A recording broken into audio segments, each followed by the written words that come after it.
प्रिय मित्रों, good morning सबको। Very good morning. आप सबको विदित है कि एग्ज़ाम बहुत नज़दीक है कक्षा 10 के विद्यार्थियों के लिए, और गणित पढ़ना भी बहुत ज़रूरी है क्योंकि गणित का आंसर है वो आपको 100% देना होता है। उसमें मन से अपन कुछ भी नहीं लिख सकते हैं, इसलिए जो आपको सूत्र वगैरह याद है वो अच्छी तरह से याद रखने हैं और सूत्र के अनुसार ही क्वेश्चन का आंसर आता है। और क्वेश्चन का आंसर 100% आता है तब अपन के नंबर फुल में सब आते हैं। तो मैं आपसे यही कहना चाहता हूँ कि कक्षा 10 के विद्यार्थियों के लिए जो आपके कक्षा 10 की किताब में से जो बुक में से सारे फॉर्मूले हैं, एक बार आप पूरे फॉर्मूले एक बार अच्छी तरह से रीडिंग मार लें या कोई भी एक नोटबुक में उतार लें और उसको एग्जाम तक रोज आप उसको देखते रहें और उसके अकॉर्डिंग आप उनके अकॉर्डिंग ही क्वेश्चन करें और प्रैक्टिस करें। और जो विद्यार्थी मीडियम साइड के हैं, जो उनको प्रश्नावलियाँ ज़्यादा नंबर की हैं, वो अच्छी तरह से करें जिसे आपको फर्स्ट डिवीजन लाना है या 70% लाना है, उसमें आपको आसानी हो जाएगी। ठीक है ना। आज मैंने एक पहली प्रश्नावली वास्तविक संख्या रियल नंबर के बारे में 3-4 क्लासें ली हैं, वो आपने देख ली होगी कि क्वेश्चन किस हिसाब से आएंगे, किस अकॉर्डिंग पूछे जाएंगे। ठीक है ना। आज अपन करेंगे सांख्यिकी वाली जो लास्ट प्रश्नावली, लास्ट से फर्स्ट प्रश्नावली है, लास्ट सेकंड प्रश्नावली है, ये सांख्यिकी वाली जिसमें 13 प्रश्नावली है। ठीक है ना। ये आपके 13 नंबर की प्रश्नावली है। कितने नंबर की है? 13 नंबर की प्रश्नावली है। इसमें सबसे अधिक परसेंट और सबसे अधिक मार्क्स की प्रश्नावली है और इसमें करीबन आपके 8 सवाल पूछे जाएंगे। कितने? 8 सवाल पूछे जाएंगे। ये 13 अंक की है। कितने अंक की है? अंक है इसके 13। जो परसेंट आएंगे वो आएंगे 8। कितने आएंगे? 8 आएंगे। 8% आएंगे। 13 अंक की टोटल प्रश्नावली है। इसमें देखो छोटी बातें, बेसिक चीजें आपको याद रखनी है और कुछ बड़ी बातें, कुछ फॉर्मूले आपको याद रखोगे तब इसमें ये क्वेश्चन अच्छी तरह से हल होंगे और पूरे में से पूरे नंबर आएंगे। ठीक है ना। अब देखो इसमें सबसे पहले क्या करते हैं, सबसे पहले इसमें 3 बातें पूछेगा। पहला आएगा माध्य। क्या पूछेगा? माध्य। माध्य को इंग्लिश में क्या बोलते हैं? मीन बोलते हैं, जिसको अपन x बार से प्रतिशत करते हैं। किससे प्रतिशत करते हैं? x बार से प्रतिशत करते हैं, मीन। ठीक है। सेकंड क्वेश्चन आएगा आपके मीडियंस, जिसको बोलते हैं माध्यिका। क्या बोलते हैं? माध्यिका, मीडियंस, जिसको m से प्रतिशत करते हैं। और तीसरा क्वेश्चन रहेगा आपके बहुलक। क्या आएगा? बहुलक के बारे में आएगा। बहुलक को इंग्लिश में मॉड बोलते हैं। क्या बोलते हैं? मॉड बोला जाता है। इसको अपन z से प्रतिशत करते हैं। किससे प्रतिशत करते हैं? z से। अब इसके अकॉर्डिंग अपन छोटे छोटे क्वेश्चन देखते हैं। इसके डेफिनेशन क्या होती है, डेफिनेशन के अनुसार क्या पूछा जा सकता है। और सबसे पहले आपको मध्य या समांतर मध्य क्या बोलते हैं? इसको क्या बोलते हैं? समांतर मध्य भी बोल सकते हैं और औसत भी कह सकते हैं इसको, एवरेज। ठीक है ना। एवरेज भी बोल सकते हैं। तो मध्य किसको बोला जाता है? मीन। मीन का मतलब वो संख्या होती है जो दी हुई संख्या है, जितने भी संख्या दी हुई है उन संख्याओं को जोड़ के भाग देना है। माना कि 10 संख्या अपने पास, कितनी संख्या? एग्जाम्पल के तौर पे लेते हैं अपन 1, 2, 3, 4 और 5। 1 से 5 तक संख्या है, उसका मध्य निकालना है। तो पांचों को जोड़ के 5 का भाग देंगे, जो आंसर आएगा वो क्या आएगा? मध्य आएगा। क्या आएगा? एग्जाम्पल देख लीजिए आप इधर। क्वेश्चन कैसा आएगा लैंग्वेज में? प्रथम 5 प्राकृत संख्याओं का माध्य होगा। कैसा आएगा? प्रथम 5 प्राकृत संख्या का माध्य होगा या समांतर माध्य होगा। तो प्राकृत संख्या क्या होती है, कहां से स्टार्ट होती है, ये सब बातें आपको पहले से याद होनी चाहिए। प्राकृत संख्या कहां से स्टार्ट होती है? प्राकृत संख्या कहां से स्टार्ट होती है? 1 से शुरू होती है। प्राकृत संख्या कहां से शुरू होती है? 1 से शुरू होती है और अनंत तक जाती है। तो प्रथम 5 प्राकृत संख्या पूछा है, तो सबसे पहले अपन 1 2 3 4 और 5 ले लें। अब इसके अकॉर्डिंग अपन पांचों संख्या को जोड़ेंगे। क्या करेंगे? पांचों संख्या को जोड़ेंगे। पांचों संख्या को जोड़ के किसका भाग देंगे अपन? 5 का भाग देंगे। किसका भाग देंगे? 5 का भाग देंगे। किसका भाग देंगे अपन? इनको जोड़ा तो कितने हुए? 9 9 10 5 15 15 बटा कितने हो गए? 5 मतलब 3 आ गए बस। मीन कितना आ गया? 3। x बार का मान कितना आ गया अपने पास? 3 आ गया। अब देखो इसमें लैंग्वेज में क्वेश्चन अलग अलग पूछ सकता है। तो प्रथम 5 प्राकृत संख्या पूछे तो आपको ऐसे करना है। प्रथम 5 विषम संख्या पूछे, प्रथम 5 विषम संख्या, विषम संख्याओं का माध्य क्या होगा? अब देखो इस क्वेश्चन को पढ़ के आपको क्या मिला? जब अपन प्रथम 5 प्राकृत संख्याओं का माध्य निकाला तो क्या आया? 3 आया। तो इसका मतलब प्राकृत संख्या पूछे तो उसके बीच वाला संख्या ही इसका आंसर है। बीच वाली संख्या ही इसका क्या है? आंसर है। 2 इधर छोड़ 2 इधर बीच 3 आ गए। तो इसका बीच वाला आंसर ही मध्य है, मतलब बीचों बीच ही मध्य आ रहा है। चाहे मध्य का निकालो, मध्य का भी 3 है, ठीक है ना? तो मध्य और इसमें मध्य का मीडियन सेम है। अब इसके बाद प्रथम 5 विषम संख्याओं का माध्य क्या होगा? मीन क्या होगा? प्रथम 5 विषम संख्याओं का मीन क्या होगा? प्रिय मित्रों, ये चैप्टर नॉर्मल नहीं है, ये आगे तक आपके एग्जाम में पूछा जाता है। कंप्यूटेशन आरएस प्री तक ये आपके काम आएंगे ये वाली चीजें। और अभी से आपको बहुत अच्छी करनी है, क्योंकि 10th क्लास के अंदर आपको बहुत अच्छे नंबर लाने हैं, बहुत अच्छे परसेंटेज बनाने हैं। इसलिए जिनको 90 से कम बनानी है, इसमें आपको छोटे छोटे क्वेश्चन आपको बहुत अच्छी तरह से हल करना होगा, क्योंकि इसमें बहुत सारे छोटे छोटे क्वेश्चन बनते हैं। 8 क्वेश्चन आएंगे, जिनमें से 5 क्वेश्चन तो आपके छोटे छोटे क्वेश्चन पूछेंगे। तो ये चीजें आपको ध्यान होनी चाहिए। प्रथम 5 विषम संख्याओं का माध्य क्या होगा? विषम संख्या कौन सी होती है? 1 होती है, 3 होती है, 5 होती है और 7 होती है और 9 होती है। जब भी ऐसा भी क्वेश्चन आ जाए तो इसके बीच वाला आंसर है, जोड़ के देख लो। 1 3 5 7 9 और बटा 5 जोड़ो, कितना हो गया? 12 12 24 से 25 25 हो गए। 25 बटा 5 कितना हो गए? 5 हो गए। बीच वाला क्या है? प्राकृत संख्या विषम संख्या जब भी आपको कहे तो उसमें मध्य वही आने वाला है, ठीक है ना?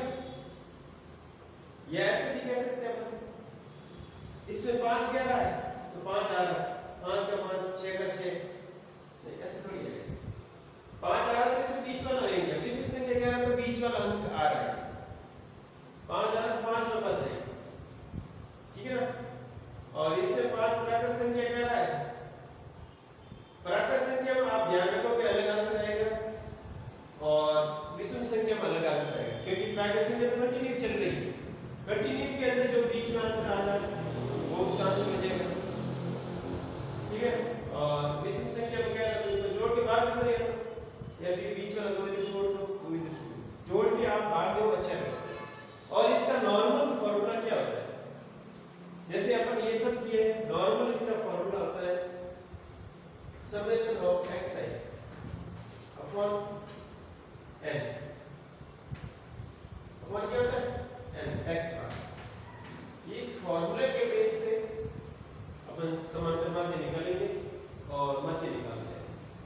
अब एक बात रही इसमें समांतर माध्य के अंदर या माध्य के अंदर तीन सीरीज के अंदर ये चलता है। सबसे पहले जो अपन सीरीज की है ये व्यक्तिगत श्रेणी के अंदर, ये किसके अंदर है, व्यक्तिगत आंकड़े के अंदर। अपन व्यक्तिगत पर्सनल जो डाटा दिया हुआ है उसको अपन सीधा जोड़ के भाग देते हैं, वो व्यक्तिगत श्रेणी कहलाती है। और खंडित श्रेणी वो है जो नंबर किसी की हाइट वगैरह लेते हैं अपन, स्टूडेंट की संख्या अगर उसकी हाइट दी हुई है तो वो खंडित श्रेणी हो गई। और सतत श्रेणी या पूर्ति श्रेणी वो होती है जिसमें अंतराल में चलता है, अंतराल मान चलता है, उसका फॉर्मूला अलग होता है। एक फॉर्मूला ये होता है, एक इसके अलावा जो इसमें फ्रीक्वेंसी वगैरह होती है उसमें ये होता है, एक ये फॉर्मूला है, ये भी आप सूत्र याद रखोगे। एक ये सूत्र है, दूसरा ये है, और तीसरा सूत्र क्या है,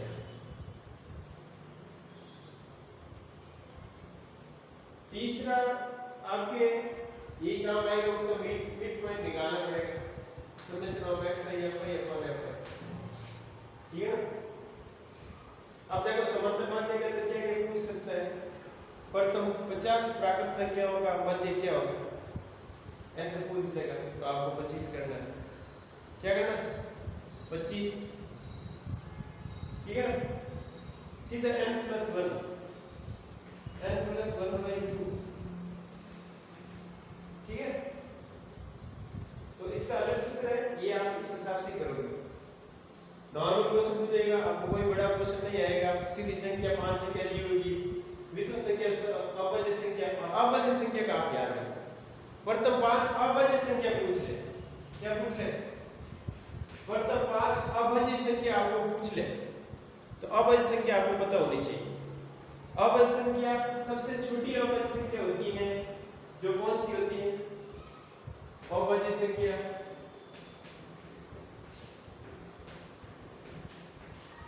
दो से शुरू होती है, 3, 5, 7, 11, ये 5 पर तो 5 कह रहा है, तो इस 5 को आप सबको जोड़ेंगे, 12 और 11 कितने हो गए, 23, 23 और 5 कितने हो गए, 23, 5, 28 हो गए। 28 में 5 के भाग देंगे तो पॉइंट वन से। अब अभाज्य संख्या कहिए तो देखो 28 आ गए, 28 में 5 के भाग देंगे पर 3.6 आ गया, 5.6। अब इस संख्या में इसका आंसर अलग आता है, प्राकृत संख्या में अलग आता है, विषम संख्या में अलग आता है। सबसे कम आंसर आता है वो प्राकृत संख्या का आता है, सबसे अधिक आंसर आता है वो अभाज्य संख्या का आता है, और जो बीच में आंसर आता है वो विषम संख्या का आता है। यदि सम संख्या कहते हैं आपको, क्या कहते हैं, सम संख्या, सम संख्या कहते हैं 2, 4, 6, 8, 10, 5 कहते हैं, 5 को भाग करके 6, 4, 10, 10, 20, 10, 30, तो कितना आंसर आ जाएगा, 6। देखो सम संख्या विषम संख्या सब मैंने बता दिए, ये सब बातें आप ध्यान रखोगे। ये एक माध्य के बारे में जानकारी की, छोटे क्वेश्चन कैसे आते हैं, वर्ग अंतराल कैसे निकालते हैं, ठीक है ना। बीच वाला एक अपन मिड पॉइंट कैसे निकालते हैं, जैसे 10 से 20 किया हुआ, 0 से 10 किया हुआ, ठीक है ना। तो 0 + 10 बटा 2 करेंगे तो बीच वाली वैल्यू करेंगे, बीच वाली वैल्यू आ जाएगी, ये मिड पॉइंट है। मध्य बिंदु आ गए, ये क्या आ गए, मध्य बिंदु आ गए। और इसमें लोअर लिमिट अपर लिमिट, ये लोअर लिमिट कहलाती है, ये अपर लिमिट कहलाती है, ठीक है ना। ये बातें आप सब याद रखोगे। एक इसमें याद रखना है अपवर्ती श्रेणी को समावेशी श्रेणी, समावेशी श्रेणी को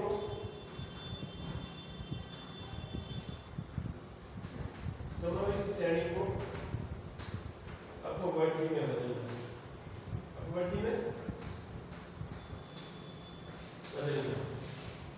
एक चीज आप याद रखोगे, यदि बड़ा क्वेश्चन आएगा तो उसमें ध्यान रखना है, यदि यदि किसी भी अपने समांतर माध्य को मध्य, बहुलक, मीडियन वगैरह को निकालते हैं तो समावेशी श्रेणी दी हुई है। देखो दो चीजें हैं, मध्य और मध्यिका और चतुर्थ विचलन है, उसमें से अपन समावेशी श्रेणी दी है तो उसको अपवर्ती श्रेणी में बदल के अपन को क्या करना है, बदल कर ही अपन उसका मान निकाल सकते हैं, मीडियन वगैरह निकाल सकते हैं, मॉड निकाल सकते हैं। तो इसमें क्या है, जब वो अंतर आता है जैसे 0 से 10, 11 से 20, ऐसे अंतर 1 आ है तो 1 के अंदर 2 का भाग भी क्या हो जाएगा, आप इसमें से घटाएंगे तो माइनस ये और इसमें हाफ जोड़ेंगे और इसमें घटेंगे तो 10 में 5 आ गए। ऐसे करके अपन वो अपवर्ती श्रेणी के अंदर अपन चेंज करेंगे, ठीक है ना। छोटी छोटी बातें आपको याद रखनी है। ये अपन किसके बारे में बात की है, मध्य के बारे में, मीन के बारे में, समांतर मध्य के बारे में, ठीक है ना। और इसमें विशेष ध्यान क्या रखना है, सबसे पहले तो इसके फॉर्मूले समांतर मध्य कैसे निकालते हैं। कोई भी डाटा दिया हुआ है उस संख्याओं को जोड़ के जितनी संख्या है उसका अपन भाग लगाते हैं तो वो समांतर मध्य आता है। जैसे किसी का भी अपन एग्जाम्पल दे सकते हैं, ठीक है ना। 5 स्टूडेंट का नंबर का मार्क्स निकालना, सब नंबर को जोड़ दो, या क्रिकेट के रनों का औसत निकालना है, क्रिकेट के रन को जोड़ दो 8 खिलाड़ियों का, ठीक है ना। 11 खिलाड़ी जितने भी हैं उनको जोड़ के भाग दे दो जितने खिलाड़ी है, ठीक है ना। जोड़ के भाग दोगे तब आप आंसर आ जाएगा। फिर नॉर्मल सूत्र आपको याद रखना है, x बार बराबर summation of xi upon n। ये आगे जब अंतराल आता है, फ्रीक्वेंसी आती है, उसमें ये लेते हैं summation of fi xi upon fi, और उसमें भी अपन फ्रीक्वेंसी और मिड पॉइंट वाला अंतराल आता है तो उसमें fi और xi अपॉन fi करते हैं। फिर ये लेंगे, पहले क्वेश्चन याद रखोगे, प्रथम 5 प्राकृत संख्याओं का माध्य क्या होगा, ऐसे निकालना है, ठीक है। प्रथम 5 विषम संख्याओं का माध्य क्या होगा, प्रथम 5 सम संख्याओं का माध्य क्या होगा, प्रथम 5 अभाज्य संख्याओं का माध्य क्या होगा, ठीक है ना। ये सब बातें आप याद रखोगे और एग्जाम बहुत नजदीक है आपके। छोटे छोटे क्वेश्चन आपको बहुत अच्छे करने हैं क्योंकि ये पर्सनली बहुत इंपॉर्टेंट है और प्रत्येक क्वेश्चन आपको 2-3 बार पढ़ना है। यदि आपको समझ नहीं है तो 1-2 बार पढ़ना है। क्वेश्चन जो आपको अच्छा आता है वो क्वेश्चन आपको पहले करना है एकदम बेस्ट तरीका। वैसे आपको क्वेश्चन तो पूरे करने हैं क्योंकि आपको नंबर बहुत अच्छे लाने हैं, ठीक है। गणित में 100 में से 100 लाने हैं, ठीक है। और ऐसे क्वेश्चन में आप प्रैक्टिस करोगे, 1-2 बार पढ़ो। ऐसे बेसिक क्वेश्चन आपके बेसिक बहुत सारे क्वेश्चन पढ़ने में दिए हुए, छोटे छोटे क्वेश्चन बहुत सारे दिए हुए, वो क्वेश्चन आप अच्छी तरह से पढ़ो और उसकी प्रैक्टिस करो बार बार। यही क्वेश्चन मिलेंगे आपको सब, ऐसे क्वेश्चन, ऐसे फॉर्मूले वगैरह सब मिलेंगे, ठीक है ना। मध्य चिन्ह कैसे निकालते हैं, मध्य चिन्ह को जोड़ के 2 का भाग लगाते हैं तो मध्य चिन्ह आ जाता है, मिड पॉइंट आ जाता है, ठीक है। लोअर लिमिट क्या होती है, अपर लिमिट क्या होती है। उसके बाद अपन पढ़ेंगे मध्यिका क्या होती है, क्या होती है मध्यिका क्या होती है, ये बातें अपन अभी करते हैं।